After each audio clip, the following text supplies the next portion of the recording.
Até que ponto o brasileiro se dispõe a gastar muito da sua renda para ter um carro, por exemplo? Uma pesquisa divulgada na última semana pelo Serasa mostra essa complexa relação que, sem dúvida, tem impacto direto no bolso dos motoristas. Cobrado anualmente, o IPVA, Imposto sobre a Propriedade de Veículos Automotores, corresponde ao valor que deve ser pago por todos os proprietários de carros, motos, ônibus, caminhões e outros. O cálculo depende do modelo e do ano de fabricação do veículo, variando também conforme o estado em que está registrado. Um estudo inédito realizado pela Serasa analisou e avaliou os impactos dos veículos no bolso dos motoristas e das famílias, além de tentar decifrar as tendências de mercado e as relações comportamentais que envolvem o brasileiro e o carro. O levantamento foi realizado com mais de 2.000 participantes entre os dias 12 e 18 de dezembro. E o que mais chama a atenção é o fato de que 2 em cada 10 brasileiros que possuem carro ainda não sabem como vão pagar o IPVA deste ano. As principais constatações da pesquisa mostram que em 63% dos lares, os custos com os veículos são a segunda maior despesa do orçamento, atrás apenas da alimentação e à frente de despesas com contas básicas. O levantamento mostra que, apesar do alto custo, 3 em cada 5 entrevistados utilizam o carro todos os dias. O modelo de trabalho home office ou híbrido gerado pela pandemia também alterou o uso do carro para pelo menos 48% dos brasileiros. Além disso, o aumento do preço dos combustíveis em comparação ao período pré-pandêmico também impactou o uso dos veículos. Entre as funções mais usuais do automóvel para os brasileiros estão passeios em fins de semana, compras e tarefas diárias, locomoção para trabalho ou local de estudo. A organização financeira ainda aparece como uma questão de conflito para os motoristas. 40% consideram complexo fazer os cálculos para manter o veículo, enquanto 32% admitem gastar mais que o planejado. E é sobre esse assunto que a gente vai conversar aqui agora no estúdio, né? Porque quando a gente vira o calendário para começar um novo ano, a gente se depara também com duas siglas que assustam muita gente: IPTU e IPVA. Dois impostos que se somam a outros gastos comuns dessa época e que geram muitas dúvidas. O que são, para que servem, quem precisa pagar? Quem vai responder a essas e outras perguntas é a especialista em finanças Maiana Marinho. Maiana, seja muito bem-vinda, bom dia. Muito obrigada por ter vindo conversar com a gente hoje. Bom dia, gente. É um prazer estar aqui com vocês hoje trazendo informação. É isso aí. A gente já está chegando no finalzinho de janeiro, quase, né? O mês aí, primeiro mês do ano, mas ainda é o primeiro mês do ano, o ano ainda está começando, né? E quando vem um novo ano, novas metas, novos objetivos, né? E também novos boletos, ou os mesmos de sempre, por assim dizer, né? No Brasil, as pessoas em geral, elas têm feito um planejamento financeiro para arcar com essas despesas de início de ano? A gente vê muito após a pandemia do Covid, né, gente, uma mudança de comportamento das famílias, né? Muitas pessoas tiveram que olhar para dentro, né, porque a renda reduziu em muitos aspectos. Então, você vê um aumento, mas ainda muito incipiente desse planejamento familiar. Porque mexe muito com a estrutura da família, mexe com todas as partes, não dá só para o chefe da família ou só a esposa fazer esse planejamento. É um trabalho coletivo, né, que envolve filho, que envolve esposa, envolve marido. Então, você vê uma crescente, mas ainda é muito pequeno. Tanto que chega a época dos impostos, IPVA, IPTU, etc. e tal, material escolar, você vê que as famílias ficam desesperadas. Como é que eu vou arcar com isso tudo, né? E, Maiana, quando a gente fala de IPTU, né, que é ali janeiro, fevereiro, como que ele é calculado? Uma sigla também tão conhecida, mas que às vezes gera dúvidas. Vamos lá. O IPTU é um cálculo em função do valor venal do imóvel versus uma alíquota imposta pela uma lei dentro da prefeitura em si. E aí essa alíquota, né, em cima desse valor venal pode ir de 0,3% até 3%. Depende se é um imóvel comercial ou não, depende se é um lote ou não, depende se tem construção ou não. Então, por exemplo, tem pessoas que têm um lote registrado na prefeitura, pagam um valor de IPTU em função do lote. Quando constrói, não atualiza isso na prefeitura, fica pagando sobre o lote. Aí quando vai atualizar para um imóvel edificado, uma edificação no local, aumenta esse valor. Por quê? Porque o imposto leva em consideração o valor venal mais essas alíquotas existentes em função de cada situação. E aí, se alguém tem dúvida, quer saber qual que é a alíquota certinho do seu, dá uma consultada lá na PJF, porque tem todos os dados, mostra. E o próprio carnê do IPTU, ele traz a metragem da sua edificação, o seu valor venal, e aí já dá para a gente ter uma noção se a gente está certinho naquele cálculo, tem que entender como isso é calculado também, né? Ou seja, a desinformação também nesses casos pode sair muito caro. Exatamente, porque a gente fica entendendo que, nossa, eu estou pagando caro, mas por quê? Aonde é a minha localidade? Qual é o plano diretor da cidade? Qual é a expectativa de construção daquela área? Isso tudo vai impactar. Tem as taxas de coleta de resíduos também sólidos, isso tudo entra no cálculo do IPTU. E até mesmo tem aquela questão, né, de quem mora em apartamento, muitas vezes alugado, né, também tem que pagar o IPTU, e aí fica essa questão aí também do que é levado em conta nesses casos, né, já que às vezes é um prédio com, sei lá, 500 apartamentos, né, essa questão também do valor que cada apartamento vai pagar. Exatamente. Todos os apartamentos pagam o mesmo valor, independente do tamanho, isso varia de apartamento para apartamento também, mesmo no mesmo prédio? Como a base vem do valor venal e da metragem daquele local, então tudo vai estar direcionado a isso. Geralmente dentro do mesmo prédio, o que você vai oscilar é a metragem, porque o valor venal tende a ser o mesmo na base da prefeitura, do cálculo da prefeitura. Tá? O valor venal é diferente do valor de mercado, né? Porque muitas vezes seu imóvel é valorizado a mercado, mas o valor venal ele vai estar dentro de uma mesma base. E aí o que vai oscilar de um apartamento para o outro vai ser a metragem, e aí isso vai influenciar também o cálculo. E ainda no caso do IPTU, ele vale mais a pena, Maiana, que ele seja pago parcelado, à vista? Tem como a gente conseguir chegar numa conclusão com relação a isso? A conclusão é o que tem no seu planejamento familiar, gente. Não dá pra gente falar, vamos pagar à vista, vamos pagar a prazo, sem que isso caiba no seu planejamento familiar. Você tem um desconto para IPTU de 10% para ser pago até dia 2 de fevereiro aqui na cidade de Juiz de Fora, especificamente falando.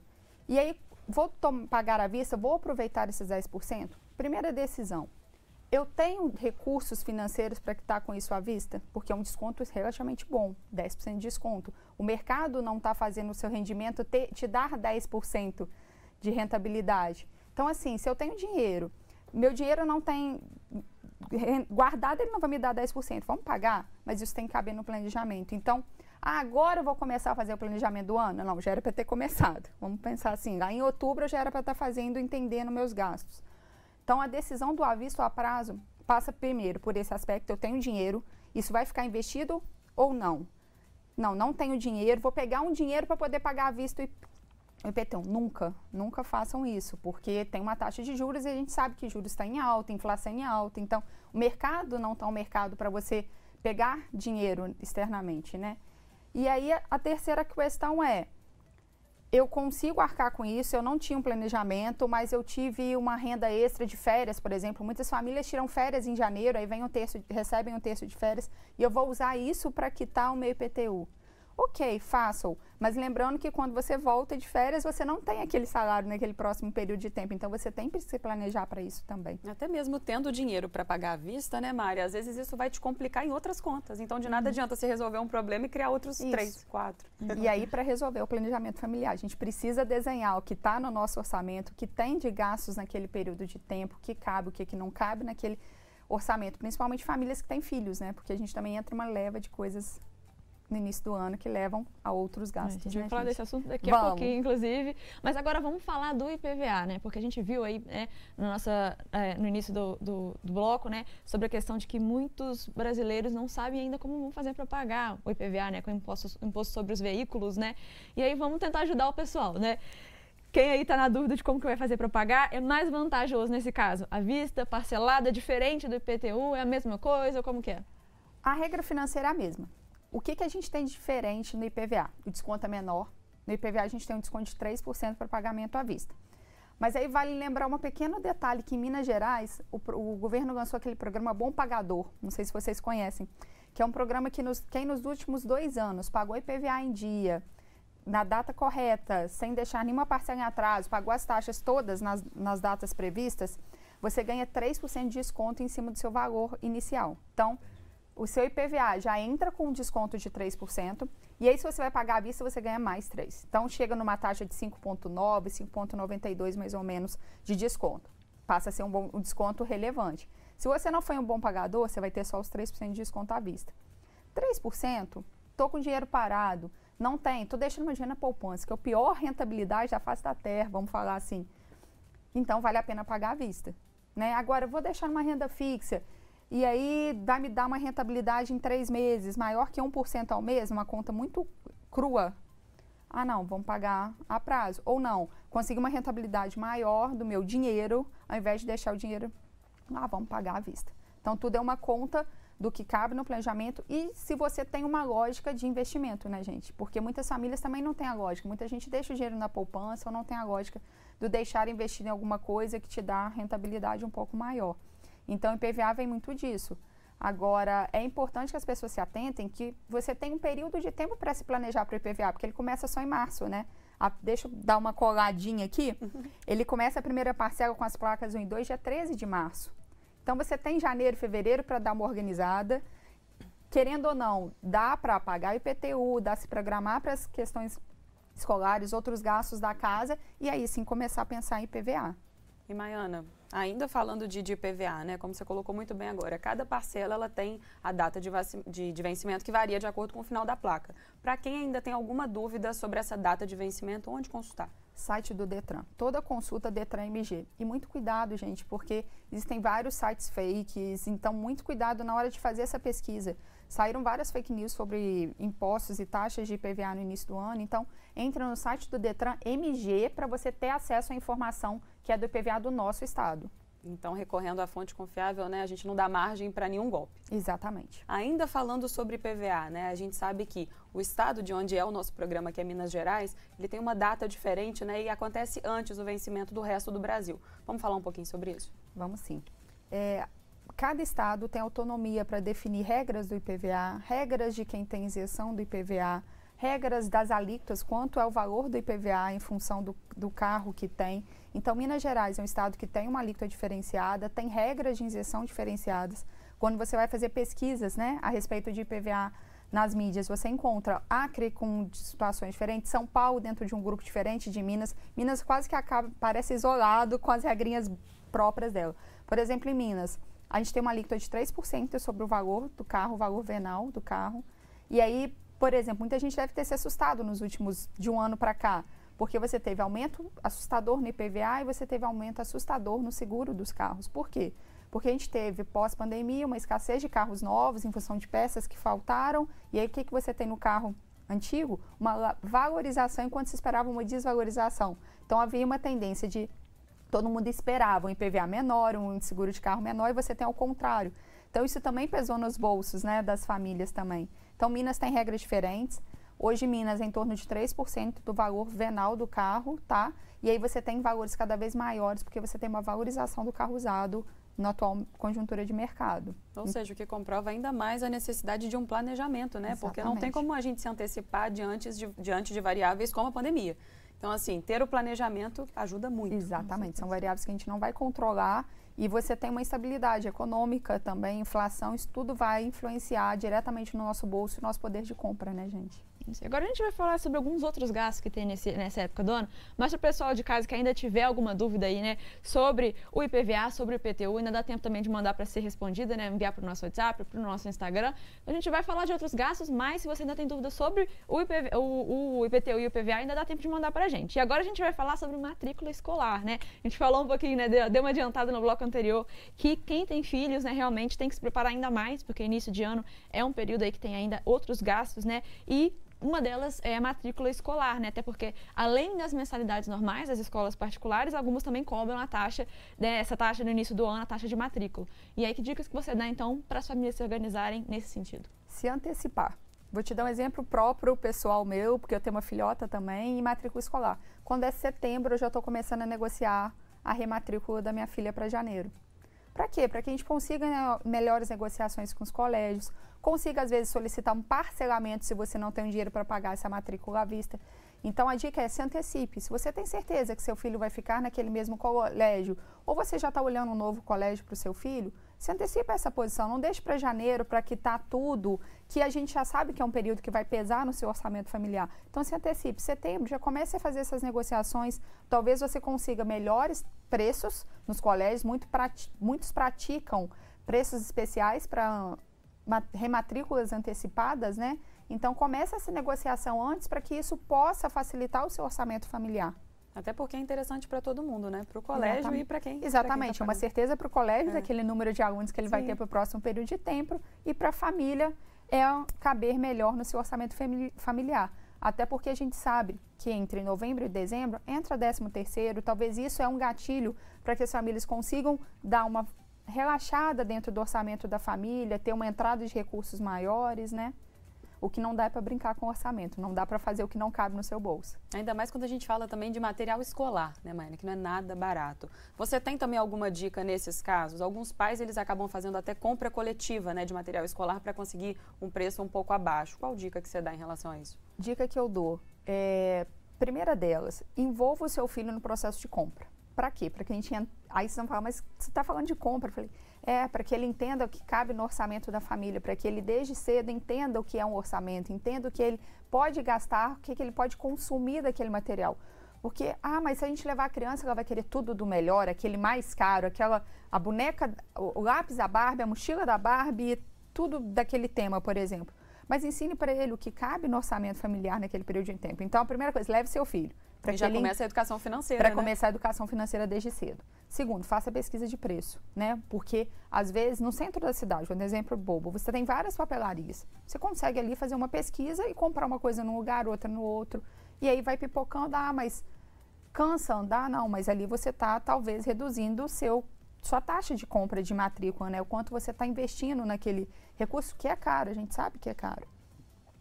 Outra situação, se você não cabe um pagamento à vista daquilo, muitas vezes você não tem desconto para pagar à vista, talvez valha a pena um parcelamento daquele valor, né? Porque o pagamento à vista, ele faz diferença quando você, muitas vezes, tem aquele dinheiro na mão e você tem um desconto relativo àquele pagamento. Se não, veja o que cabe no seu bolso, mas sempre a pesquisa de preço é o melhor. E comprar em conjunto faz diferença, porque muitas vezes você tem poder de barganha frente ao vendedor. Então, essas questões valem a pena serem verificadas, mas envolva o seu filho nesse processo, para ele entender o que ele pode consumir, o que ele não pode consumir, para começar ali a ele entender seu planejamento financeiro familiar. Isso que você falou aí de levar o filho para esse processo é algo que eu fazia, né? Eu participava com a minha mãe, eu lembro muito que eu adorava a época de comprar material escolar, né? Ir lá escolher, né? Até a primeira semana de volta às aulas com os materiais novos é sempre emocionante. Aí depois aquela emoção, né, diminui um pouco para a criança, né? Mas a hora de comprar o material escolar, eu lembro direitinho de ir com a minha mãe nas lojas e de ver ela fazendo isso, dessa negociação, essa comparação de preços, até às vezes numa mesma loja de produtos diferentes. Ela me mostrava, filho, esse daqui, ele é tão bom quanto esse, mas é mais barato. Então, vamos levar esse aqui que é mais barato, mas que é tão bom quanto esse. Exatamente. Não precisa ser o pior de todos, mas vamos levar esse aqui que não é tão caro. E ela me explicava essas coisas, assim. Então, eu acho que realmente é algo, além de envolver a criança, de fazer ela sentir que está fazendo parte, né, daquele processo, das coisas que vão ser dela ao longo do ano, que ela que vai usar, também ensina isso e deixou várias memórias. Você vê que hoje eu lembro disso com muito carinho, desse momento de comprar um material escolar com a minha mãe, com meu pai, enfim. E era um momento de aprendizado que eu não fazia nem noção que eu estava aprendendo coisas que foram importantes para minha vida toda e que ainda deixaram boas lembranças ali na hora de escolher o material escolar, né? Então só tem coisa boa. E nesse gancho, gente, eu acho que vale a pena até, porque aí você começa a ensinar uma outra coisa para a criança. Ela quer uma mochila nova, mas a mochila antiga dá para uso?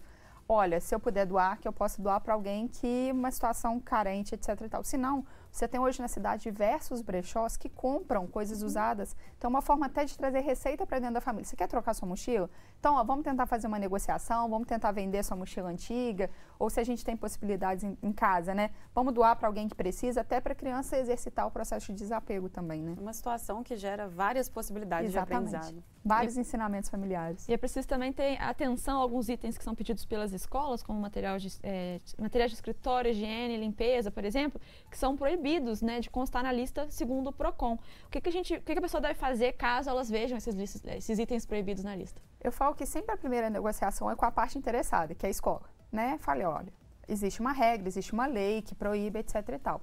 E aí tá lá na sua lista, converse com a escola inicialmente. Acho que a primeira negociação parte daí. A segunda não resolveu diretamente com a escola, procure os órgãos responsáveis, no caso o PROCON, para que as devidas ações sejam tomáveis, para que a escola seja notificada e para que aquilo saia da lista, né, de material escolar. Sabendo que é uma coisa que a escola tem que arcar, não é a própria criança, não é o próprio pai, né? E outra coisa que acontece muito é fim de ano, as pessoas, assim, em geral, gastam como se não houvesse amanhã, né? Mas o amanhã, ele chega, tem que pagar. E você acha que essas contas de fim de ano, Maiane, é interessante que elas sejam quitadas logo no início do ano, para que você comece, por exemplo, 2023 já com a conta no azul, ou é melhor também fazendo esse planejamento de forma mais gradativa? Vamos lá, tem duas situações. Tem muita família que brinca, não, eu quero fechar o ano não devendo nada para o ano seguinte, quero fechar o ano pagando as contas do ano. Mas tem muitas famílias que acabam passando e excedendo isso para o próximo período de tempo. Por quê? Porque tem um planejamento. Está dentro do planejamento da família. eu sei que janeiro, fevereiro, março, abril, eu consigo ainda acrescentar alguma conta que é do ano anterior. Então, a questão a ser avaliada é tudo cabe dentro do bolso da família? Isso dá para passar do ano ou não? Vou usar uma outra estratégia, vou usar meu 13º para fazer as compras de presente de fim de ano? Né? Talvez seja uma estratégia. Ou vou fazer uma listinha do que eu preciso comprar. O que cabe dentro do orçamento da família? O que acontece é que a gente se excede, né? E aí no excesso a gente acaba consumindo mais do que precisa. Então a dica é, tá no planejamento, dá para consumir? Não tem problema nenhum você parcelar. Até porque você tem hoje muitas famílias que para terem alguma coisa elas precisam parcelar. Né? Eu de finanças antes para uma família para parcelamento. Mas cabe no orçamento familiar? Não está excedendo o volume de compra daquele período de tempo? Então, acho que vai depender tudo do quanto a família pode consumir. O que não pode são os excessos. A não ser quando ele seja também planejado, né? Exatamente. Igual como você falou, eu quero me exceder, mas eu me preparei para isso. Exatamente. E aí, quando está preparado, a gente está tudo certo. O problema é que preparar dói. E aí, para começar essa preparação... eu não fiz ainda, Maiana, então tá em tempo, ainda tá, começa agora. Senta, vê tudo que você gasta, vê a listinha do que tá ali, vê quanto você tem de receita, quanto cada um representa da sua receita, né?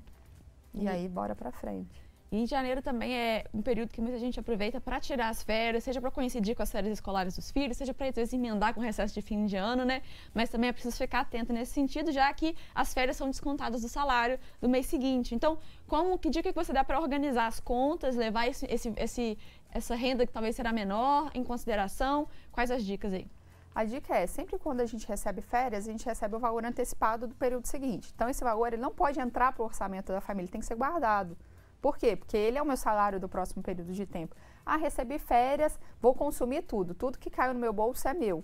Cuidado. 1/3 é seu, o restante é o seu salário do mês seguinte. Então, você precisa estar atento, porque ele é sua receita para o pagamento das contas do próximo mês. Então, férias é muito bom, tem que aproveitar sim, mas tem que ser planejado. Não pode ser um valor que você vai consumir além do tempo. Tem que olhar para onde está indo, tem que olhar o consumo que vai ter naquele lugar, né? E aí não pode exceder e falar, não, mas mês que vem eu me viro. Não, não tem mês que vem eu me viro. Porque no mês que vem eu me viro, vira uma bola de neve, você acaba tendo que atrasar um cartão, taxa de juros abusivas, e aí não dá para fazer isso, né, gente? E outro tema que vira também protagonista nesse início de ano é seguro, né? Seja ele de vida, automotivo, para celular, casa ou qualquer outro, porque eles sofrem renovações anuais, né, Maiana? Em alguns casos acontecem justamente no início do ano, então vale ficar de olho ali na apólice? Vale sim. Porque a renovação acontece, os valores, né, os aumentos acontecem nas renovações. Por exemplo, se você fez seu seguro em agosto, a renovação vai ser em agosto. Se você fez em fevereiro, vai ser em fevereiro. Então, ficar atento. Quando é esse período inicial do seu seguro, é importante porque você tem, por exemplo, seguro de carro, como eu já falei, ele aumenta em função do valor da taxa de criminalidade da região. Então, dependendo de onde você mora, você acaba pagando mais caro no seu seguro. Seguro de vida, ele vem diretamente relacionado à expectativa de vida da população, mas também à idade da pessoa. Então, dependendo das faixas etárias, você tem um aumento muito mais expressivo do seguro de vida. Então, precisa ficar atento a isso e atento quais são as datas de vencimento das suas apólices, porque nessas datas você vai ter aumento do seguro de carro em função do valor venal do carro, vida em função da sua idade, etc. e tal. E esses reajustes, eles também acontecem com outras contas, né? Então, para a gente entender um pouco melhor aí, quais os índices que norteiam aí o reajuste de aluguel, o plano de saúde, né? Para a gente ficar atento também a isso e não levar susto ou para não sofrer com reajuste abusivo. Vamos lá, aluguel. Você tem dois índices que balizam o aumento do aluguel, o IGPM e o IPCA. Normalmente é o IGPM, que é um índice que é muito volátil, que sofre interações em função da variação do câmbio, né, do dólar, no país. Então, ele é um índice que a base do aumento do aluguel vem dele. Em alguns casos, você tem o IPCA como sendo o índice de aumento do aluguel, que é a inflação do mercado, né? E aí você tem isso em torno, ambos os índices no último ano ficaram em torno de 5,7%, 5,8% ao ano. Então, se você tem um aumento dentro dessa casa, você está dentro do que o mercado tem de expectativa. Mas a gente sabe que também existe uma boa negociação com o dono do imóvel. Então, se você se sente desconfortável com os aumentos em função dessa taxa, embora esteja lá no seu contrato de aluguel, porque isso vem no contrato com o índice que vai ser o balizador do aumento, vale a pena uma boa negociação com o dono. Porque em alguns casos é passível de que esse aumento seja feito em função dessa negociação. A gente viu isso muito acontecer no ano passado. E há a tendência de que isso aconteça também para esse ano. E tem quem faça o planejamento, né, janeiro, fevereiro, tem quem ainda não tenha começado, mas de qualquer forma, Maiana, como manter esse planejamento para o resto do ano, né? Porque às vezes começa certo, mas ali no passar dos meses e dos dias, rotina pega, a pessoa fala, não estou conseguindo tempo para me organizar. Também qual dica, qual ferramenta a gente pode sugerir para quem está em casa para conseguir manter isso durante todo o ano? Vamos lá, eu sou rainha do Excel, então para quem gosta de um bom Excel, planeje tudo lá, escreva tudo lá. E sente com a família para fazer isso junto. Isso não pode ser uma coisa que você vai assumir sozinha. Precisa ser uma coisa que a família precisa assumir essa responsabilidade junto. Então pegue, faça um bom controle, descreva tudo que está dentro do seu orçamento, tudo que você gasta durante o mês. Veja o quanto isso representa da sua receita e mais do que isso, veja onde você consegue economizar. Porque como vocês falaram mesmo no início, você tem aumento de preço, você tem uma inflação em alta, você tem alimentos crescendo e aí a gente precisa controlar isso. Para que isso caiba no orçamento, por mais que doa, você precisa sentar. Então, todo mês, é início do mês, é final do mês, eu vou sentar com a família e olha, a gente consumiu isso, a gente gastou isso, está dentro do orçamento, não está? Mês que vem a gente vai ter que mexer um pouquinho porque a gente excedeu nesse mês. Então, assim, é sentar e envolver todas as partes da família nesse processo. Maiana, muito obrigada pela sua participação aqui com a gente hoje. Foi excelente entrevista, muito esclarecedora aí e dicas valiosíssimas, porque o nosso dinheiro é valioso e a gente tem que saber, então, usar ele da melhor forma possível e ter essa consciência de que planejamento é a palavra-chave. Então, muito obrigada pela sua participação. Que é isso, eu que agradeço, gente. Um bom dia. E agora um alerta, hein? Tem circulado informações falsas nos aplicativos de mensagem sobre o IPVA e também a taxa de renovação do licenciamento anual do veículo. As autoridades reforçam que os cuidados precisam ser redobrados. Alguns desses conteúdos enviados por mensagem possuem links que, ao serem clicados, podem expor dados ou permitir a invasão do equipamento do usuário pelo golpista. A Secretaria de Estado de Fazenda de Minas Gerais alerta que não envia links de cobrança nem boletos. Guias de arrecadação em papel também não são enviadas para o endereço do contribuinte. Ainda em relação às mensagens, algumas delas remetem a páginas falsas, parecidas com o site da Secretaria. Para ter garantia de que está navegando no site oficial, a recomendação é nunca acessar por meio de links e sim digitando o endereço www.fazenda.mg.gov.br. Vale lembrar que, em Minas Gerais, a escala de vencimento do IPVA começa no dia 13 de março. Já a taxa de licenciamento, no valor de R$ 33,66, vence no dia 31 de março para todos os veículos registrados no estado, independentemente do final da placa. As únicas formas de pagar os dois tributos são diretamente nos caixas ou terminais de autoatendimento dos agentes arrecadadores ou usando o Internet Banking. Para pagamento nas casas lotéricas, é necessário levar o documento de arrecadação estadual, que deve ser gerado exclusivamente no site da Secretaria da Fazenda.